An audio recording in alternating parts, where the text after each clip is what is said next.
The Season 1 finale of Landman, which starred Jon Hamm, ended with Monty's death, establishing key plot points for the rest of the season. Among Landman's A-list actors, Jon Hamm stands out as Monty Miller, Chief Executive Officer of the private Permian Basin oil firm M-Tex. As a crisis management executive, Monty delegated most of the work to Tommy Norris, who worked under him and handled the company's business side. Monty's hospitalization in Episode 9 was the culmination of the season-long teasing of his long-term cardiac troubles. Things went downhill for Monty in Episode 9, and his demise was the catalyst for Landman's Season 1 finale. Jon Hamm was one of the most famous actors in the group, but he barely had any screen time. The loss of his character will significantly impact the future of the show, but regardless of that, his performance was one of the most thrilling of the season. If Landman gets a second season order, things are only going to get more complicated with Yellowstone creator Taylor Sheridan at the helm. How Monty dies. In the first season of Landman, Monty Miller's wife, Cammy, is heard often urging him to exercise or change his diet because of his long history of cardiac problems. The ever-changing oil sector forced Monty to take enormous risks, deal with public relations problems, and defend himself from legal disputes. These factors, along with his involvement in M-Tex and his relentless pursuit of riches and legacy, ultimately led to his demise. The strain of maintaining this way of life over the years eventually became too much.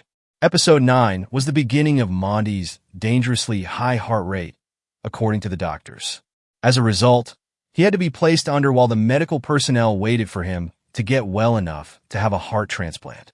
The physicians were hesitant to proceed with the transplant until they were certain his body could manage it because a donor organ is both difficult and expensive. That was the final piece of information viewers were given before the show ended with his heart stopping and his loved ones mourning his death. Jon Hamm was superb in his brief time on Landman. Thus, it's puzzling that he was only able to stay for one season.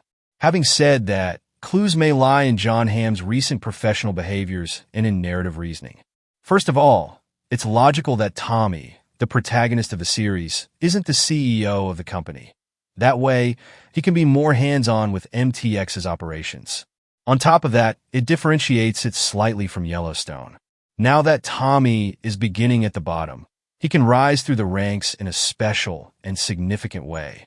Tommy is acting honorably and respectfully toward Monty rather than attempting to take control by force. Over the past 10 years, Jon Hamm has had mostly supporting roles on television. Aside from Mad Men, none of his hundreds of shows have included him in more than 13 episodes. After the show's cancellation, aside from Fargo, he has made brief appearances on The Morning Show and other prestige series in recent years. Cammy in Season 2. Demi Moore is among the most well-known and gifted actors on the program. Cammy's character has been under scrutiny during the first season of Landman. However, she has spent the entire season on the sidelines and has barely spoken a line of dialogue before the season finale. There is speculation that Demi Moore, who saw a meteoric rise to fame in the 90s before enjoying a career rebirth with her Golden Globe-winning performance in The Substance, may have had a larger role in Landman. We will have a chance to fix this in Season 2. The death of Monty will have the greatest impact on Tommy, the protagonist of Landman, because of this. Assuming Landman is renewed for a second season, Tommy's exploits should carry on with him as the acting president of M-Tex. Thanks to the show's popularity and Taylor Sheridan's overall credibility with Paramount+, Tommy suggested that Cammy sell the business and cash out her holdings, but she turned down his offer and instead gambled everything on an oil deal. Cammy's goal is to increase her money so that she can start a foundation in Monty's name.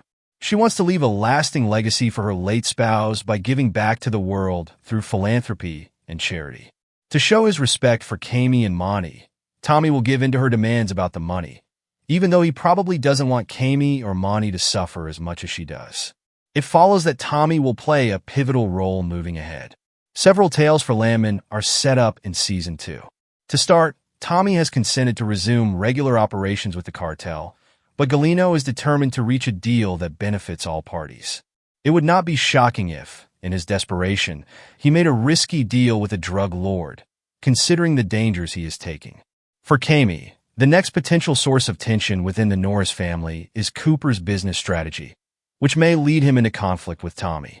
Lastly, Rebecca may hold significant future danger for Tommy and MTX, even though she is cooperating for the time being.